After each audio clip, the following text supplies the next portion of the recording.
Hello friends, good morning. Welcome to all of you. आज 19 अप्रैल 2021 का CHSL एग्जाम का शिफ्ट 1 कंप्लीट हो चुका है। उसका एनालिसिस कर रहे हैं मैथ सेक्शन का। क्वेश्चंस नंबर फर्स्ट देखिए, सभी क्वेश्चंस रियल क्वेश्चंस होंगे। क्वेश्चंस नंबर फर्स्ट है x प्लस 1/x बराबर √7। तो x स्क्वायर प्लस 1/x पे पावर 4 प्लस 1/x स्क्वायर का मान कितना होगा। तो क्या करते हैं इसे प्रश्न को, आप इसे बैलेंस करने के लिए मतलब हमें चाहिए x square plus 1/x square या x cube plus 1/x cube. तो वैसा कब आएगा, मतलब दोनों तरफ मतलब अंश और हर में x से डिवाइड कर देते हैं। मतलब कहने का मतलब x स्क्वायर प्लस 1/x कर देंगे और बटा नीचे में है हर में है जो है x की पावर 4/1/x स्क्वायर है, इसमें भी आपको x से डिवाइड कर देना है इस प्रकार से। तो यहाँ पर से रिजल्ट आपका हो जाएगा x स्क्वायर बटा x, तो x हो जाएगा प्लस 1/x ये हो जाएगा और यहाँ डिवाइड करेंगे तो x की पावर 4/x तो कितना हो जाएगा x की पावर 3 प्लस 1/x स्क्वायर गुना x तो 1/x क्यूब हो जाएगा। अब आप जानते हैं x प्लस 1/x का मान क्वेश्चंस में दिया है √7, तो यहाँ पर √7 हमने लिख दिया। और x cube plus 1/x cube कितना होगा, आप एक फार्मूला जानते होंगे यहाँ पर सा कि x प्लस 1/x बराबर अगर जो k है तो x cube plus 1/x cube क्या होता है k का क्यूब माइनस 3 गुना k। तो यहाँ पर k के जगह पर आपके प्रश्न में √7 है, तो यहाँ पर से आपका हो जाएगा √7 का क्यूब माइनस 3 गुना √7, मतलब √7 का क्यूब 7√7 होगा और 7√7 में से 3√7 जाएगा तो आपका कितना होगा 4√7, या आप यहाँ डायरेक्ट लिख सकते हैं 4√7। तो √7 से √7 भी कैंसिल हो जाएगा एक बार में, तो 1/4 कहने का मतलब 0.25 आपके प्रश्न का आंसर हो जाएगा।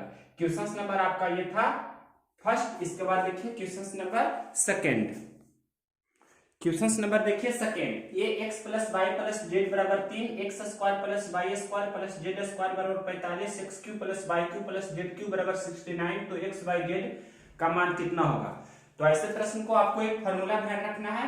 क्या फार्मूला होता है कि x cube plus y cube plus z cube minus 3x y z बराबर में होता है x plus y plus z into यहाँ पर होता है x square plus y square plus z square minus x y minus y z minus z x, ये आपका फॉर्मूला होता है। तो इस इतना का मान आपके प्रश्न में देखिए दिया गया है, कितना दिया गया है x cube plus y cube plus z cube बराबर 69। तो यहाँ पर हम लिख देंगे, इसके जगह पर लिख रहे हैं कितना 69, तो यहाँ पर हमने 69 लिखा और माइनस ये आपका कितना दिया गया है 3x वाई जेड। तो 3x वाई जेड को ऐसे ही रहने देते हैं क्योंकि x वाई जेड का मान पूछ रहा है क्वेश्चंस में, बराबर x plus y plus z का मान 3 है, तो यहाँ पर 3 हमने लिखा। x square plus y square plus z square का मान आपके प्रश्न में 45 है, तो 45 लिखा। x y y z z x का मान पता नहीं है तो वो निकाल लेंगे। कैसे निकालेंगे, x वाई जेड बराबर 3 दिया है, x plus y plus z बराबर 3 दिया है, तो दोनों तरफ क्या कर देंगे स्क्वायर कर देंगे, दोनों तरफ स्क्वायर कर देंगे। तो इसका फॉर्मूला होता है x square plus y square plus z square plus 2 into x y plus y z plus z x, ये होता है।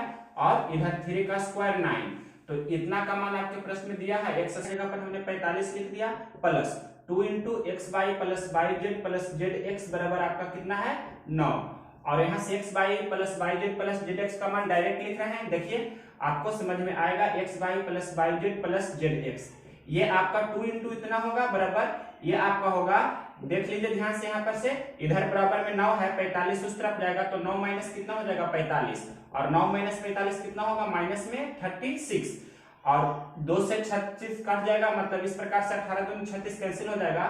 तो x y plus y z plus z x का मान कितना हो जाएगा आपके प्रश्न में यहाँ पर -18, मतलब इसका मान हो गया -18। यहाँ से माइनस आप कॉमन लीजिएगा तो x y plus y z plus z x इस प्रकार से होगा, और इसका जगह पर हम रख सकते हैं कितना -18, यानी कि 45 और माइनस इसके जगह पर -18, तो ये माइनस माइनस प्लस हो जाएगा, यानी कि 45 प्लस 18, तो 45 18 कितना होता है 45 बनता है 60 और 3 और 63, यानी कि 3 गुना 63 बराबर किस तरफ हो गया, तो 63 गुना 3 कर लीजिए तो कितना हो जाएगा 3 तिया 9 और 6 तिया 18, 189।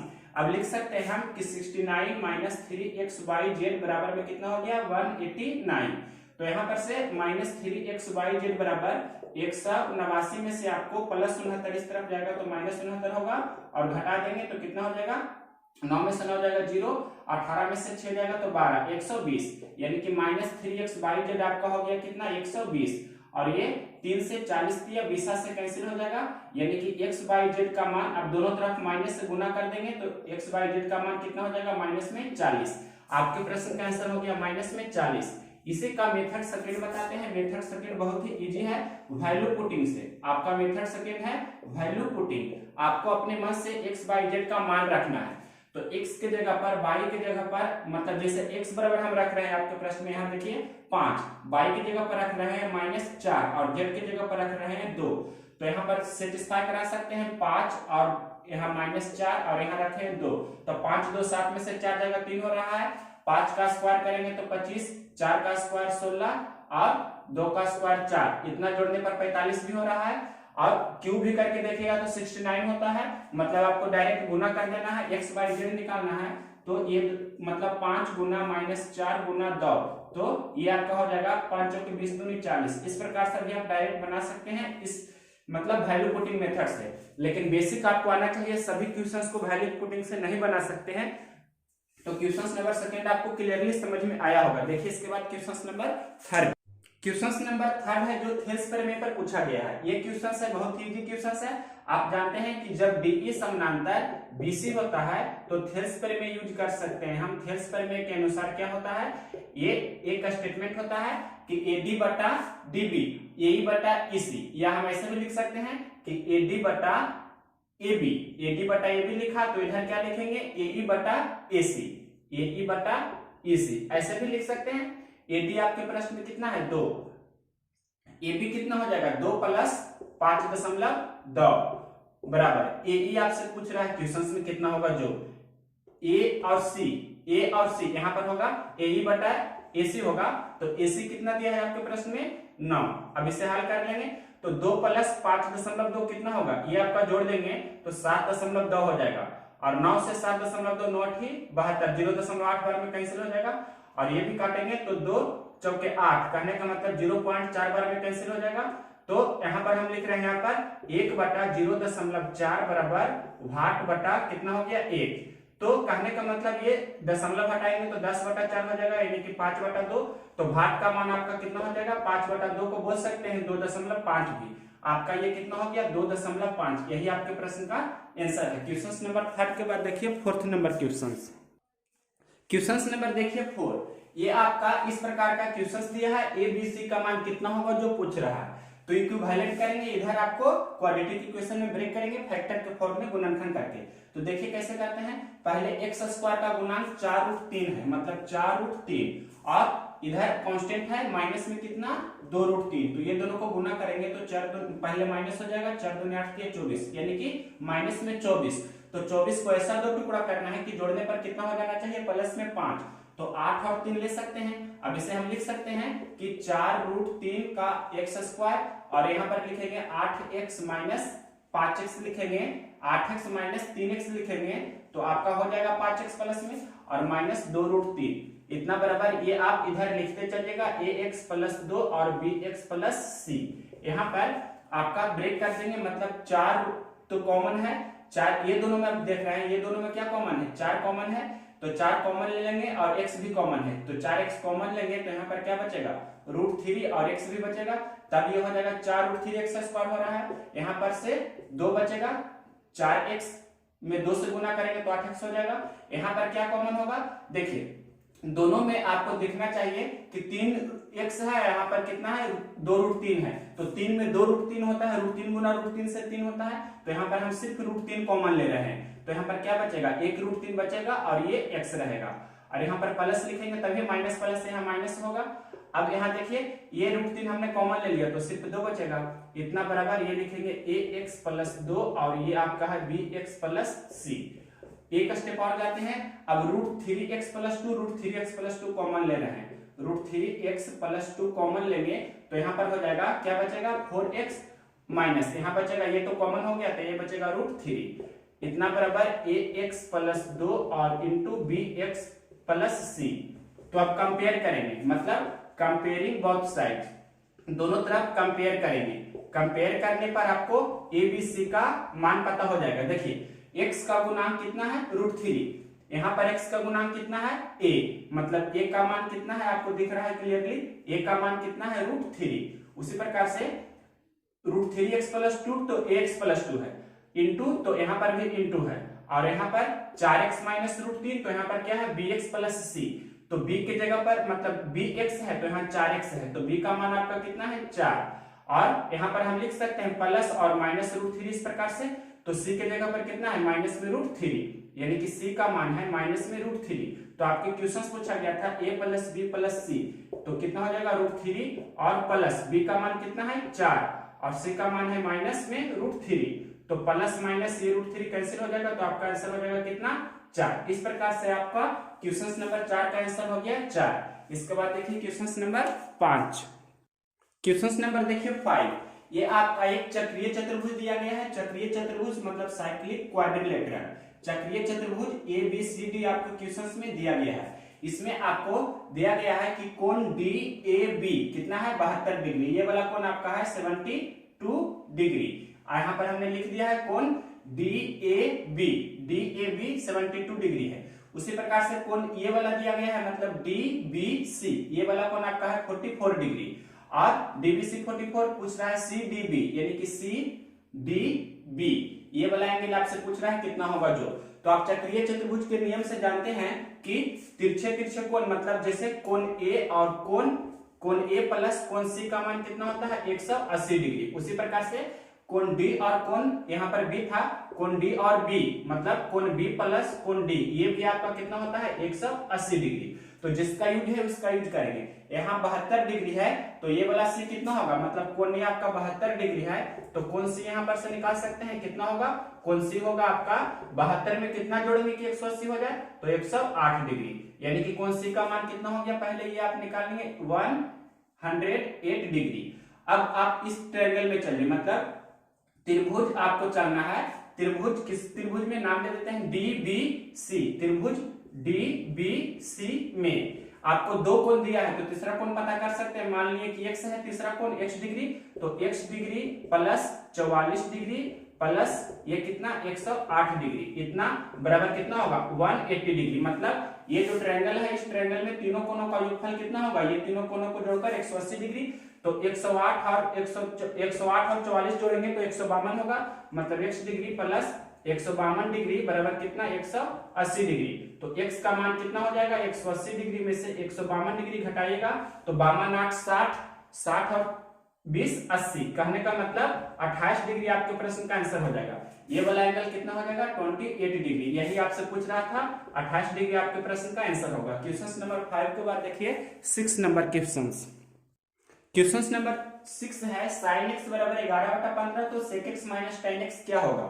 तो देखिए sin x का मतलब होता है P/h यानी परपेंडिकुलर अपॉन हाइपोटेनस, तो लंब आपका हो गया 11, कर्ण हो गया कितना 15, ये ट्रिपलेट नहीं बन रहा है तो निकाल लेंगे। यहाँ पर बेस कितना हो जाएगा तो √h का स्क्वायर माइनस p का स्क्वायर होता है, तो कहने का मतलब 15 का स्क्वायर और माइनस 11 का स्क्वायर, तो 225 में से आपको 121 घटाइएगा तो कितना हो जाएगा, यहाँ पर से 22 में से यहाँ पर 10 हो जाएगा 104, मतलब √अंडर कितना हो गया 104, और 104 को हम ब्रेक कर सकते हैं 26 चौके 104 होता है, 26 गुना 4 तो 26 तो रूट में ही रहेगा, 4 का 2 हो जाएगा यानी कि 2√26। तो यहाँ पर से आपको टोटल सब पता हो गया कि बेस कितना हो गया 2√26, और sec x क्या होता है cos का उल्टा होता है, cos मतलब बेस अपॉन हाइपोटेनियस, तो ये होता है h अपॉन बेस यानी कि हाइपोटेनियस अपॉन बेस। tan क्या होता है परपेंडिकुलर अपॉन, tan मतलब होता है परपेंडिकुलर अपॉन बेस, तो यहाँ पर से h माइनस p बराबर हो जाएगा आपका b। h का मान आपके प्रश्न में कितना दिया है, h दिया गया है 15, तो यहाँ पर हो जाएगा 15 माइनस p कितना दिया गया है 11, और b कितना दिया गया है आपके प्रश्न में बेस अभी निकालनी है 2√26, तो 15 में से 11 जाएगा यानी कि 4/2√26, और भी ब्रेक करेंगे तो 2 से 2 दूनी 4 हो जाएगा यानी कि 2/√26। अगर जो परिमेयकरण कर देंगे तो √26 से अंश और हर में गुना करना होगा हमें, तो यहाँ पर से आपका आंसर आ जाएगा √26 गुना √26, तो ये हो जाएगा आपका 26, और 2 से 13 दूनी 26 यानी कि √26/13 आपके प्रश्न का आंसर हो जाएगा, या इतना पर भी रहने दे सकते हैं, जो भी ऑप्शन होगा आपका वही आंसर होगा। क्वेश्चन नंबर 6 के बाद देखिए 7th नंबर क्वेश्चन नंबर देखिए 7। किसी वस्तु का 480 रुपया क्रय मूल्य दिया है, 17% लाभ दिया है, 10% छूट दिया है, तो उसका प्रिंट प्राइस, मार्केट प्राइस, अंकित मूल्य कितना होगा जो पूछ रहा है। तो आप एक फॉर्मूला जानते हैं, सीपी बटा एमपी का एक रिलेशन होता है। यहाँ पर 100 प्लस क्या हो जाता है, प्रॉफिट का परसेंट। ये डिस्काउंट वाला ऊपर लिखते हैं, मतलब 100 माइनस यहाँ हो जाएगा डिस्काउंट का परसेंट, और एमपी में प्रॉफिट हो जाता है, यानी कि 100 प्लस प्रॉफिट का परसेंट, इस प्रकार से होता है। तो 100 माइनस डिस्काउंट, तो कहने का मतलब 10% डिस्काउंट है, तो 90% पर हम सेल कर रहे हैं। यहाँ पर आपका 100 माइनस 10 यानी कि 90 हो जाएगा। प्रॉफिट कितना है 17, तो 100 प्लस 17 तो 117% ये हो जाएगा। रेशियो को कैंसिल कर लीजिए, तो 9 से कैंसिल कर लेते हैं, तो 9 है 90 और 9 से 13, यानी कि 10:13 हो जाएगा। यानी कि सीपी रेशियो एमपी आपका कितना हो गया, सीपी हो गया कितना 10, तो एमपी कितना हो गया आपका 13। प्रश्न में दिया है सीपी कितना दिया है 480, 10 रेशियो का वैल्यू कितना है 480 रुपया, तो एक रेशियो का वैल्यू कितना हो रहा है 48, तो 13 में भी 48 से हमें गुना करना होगा, यानी कि 13 गुना 48 आपके प्रश्न का आंसर होगा। तो गुना कर लीजिए 13 चौथा से, बाकी 10, फिर 13 चौक 52, 52 और 10 कितना हो जाएगा 62, यानी कि 624 रुपया आपके प्रश्न का आंसर हो जाएगा। क्वेश्चन नंबर 7 के बाद देखिए क्वेश्चन नंबर 8। क्वेश्चन नंबर देखिए 8। ए किसी काम को 100 दिन में करते हैं, बी उसी काम को 30 दिनों में करते हैं और सी उसी काम को 45 दिनों में करते हैं। बी और सी ने मिलकर 6 दिनों तक एक साथ काम करके उसे काम को छोड़ दिया। शेष बचे हुए काम को ए ने 12 दिनों में पूरा कर दिया, तो एक्स का मान बताइए। ये हमने लैंग्वेज में लिख दिया, लैंग्वेज में लिखा था, उसे इस प्रकार से सिंबॉलिक फॉर्म में लिखा है। ए किसी काम को 100 दिन में, बी उसी काम को 30 दिन में, सी उसी काम को 45 दिन में करते हैं। तो टोटल काम कितना हो जाएगा 30 और 45 का एलसीएम, मतलब 90 यूनिट हमें टोटल काम करना है। तो 30 या 90 मतलब 3 के क्षमता से करेगा बी और 2 के क्षमता से करेगा सी। तो टोटल मतलब बी और सी, यहाँ पर प्रश्न में लिखा गया है आपके क्वेश्चंस में कि बी और सी 6 दिनों तक काम करके छोड़ देता है। बी और सी है जो 6 दिनों तक काम करके छोड़ रहा है, तो हमने यहाँ पर लिख दिया कि बी और सी 6 दिन काम करके छोड़ देता है। शेष बचे काम को ए ने 12 दिनों में पूरा किया, ये आपके लिखा गया है क्वेश्चंस में, लैंग्वेज में। तो 3 और 2 मतलब 5 के क्षमता से बी और सी 6 दिन काम किया, तो टोटल काम कितना हो गया 30 काम आपका पूरा हो गया, 30 काम हो गया। तो बचा काम कितना, मतलब शेष काम कितना बचा, शेष काम आपका बचा टोटल 90 यूनिट काम था, कुल काम कितना है 90, मतलब 90 काम आपका करना है, 90 यूनिट वर्क करना है। तो 90 में से 30 काम हो गया, तो आपका बचा काम कितना 60 यूनिट काम बचा है। तो 60 यूनिट काम बचा है जो ए ने 12 दिनों में पूरा कर दिया। तो ए की क्षमता आप निकाल सकते हैं, मतलब कैपेसिटी ए का कितना होगा, ए कितना के क्षमता से काम किया, तो ए की क्षमता यहाँ पर से कितना निकल कर आ जाएगा, यानी कि 12 दिन में काम किया है जो 60 काम किया है, या 60 काम 12 दिन में किया है, तो 60 में हम 12 से भाग देंगे तो 5 के क्षमता से 1 दिन में 5 काम किया है। कहने का मतलब एक का क्षमता कितना आ गया, एक का क्षमता 5 आ गया, एक का क्षमता 5 आ गया, तो 90 यूनिट काम करना है 5 के क्षमता से, तो टोटल काम कितना दिन में पूरा होगा, टाइम ऑफ ए 90 यूनिट काम करना है ए को 5 के क्षमता से, तो 18 दिन में ए पूरा काम को कर देगा। क्वेश्चन नंबर 8 आप समझोगे। इसके बाद देखिए last question number 9। Question number 9 बोल रहा है कि 11,320 रुपया को एबीसी में 5:8:9 के अनुपात में बांटा गया है, तो बी का हिस्सा कितना होगा।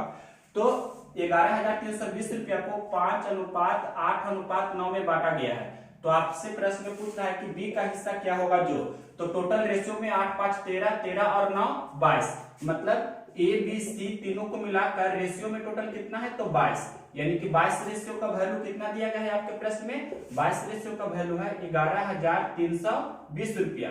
तो एक रेशियो का वैल्यू कितना हो जाएगा, एक रेशियो का वैल्यू हो जाएगा 11,320 बटा 22। कैंसिल कर सकते हैं, 22 से कैंसिल कीजिए इसे, तो 22 बचे 72 से, मतलब 113 में से 110 घटाएंगे तो कितना 3 शेष बचेगा, फिर 3 और 2 मतलब 32 हो गया, फिर 22 से कम 22, 10 और 0 मतलब पूरा पूरी कैंसिल नहीं हो रहा है, तो रहने दीजिए, इतना ही रहने देते हैं। आपका प्रश्न में पूछ रहा है बी का हिस्सा, बी का हिस्सा मतलब 8 यूनिट का वैल्यू यहाँ से निकाल देते हैं, तो 11,320 बटा 22 गुना 8 हो जाएगा।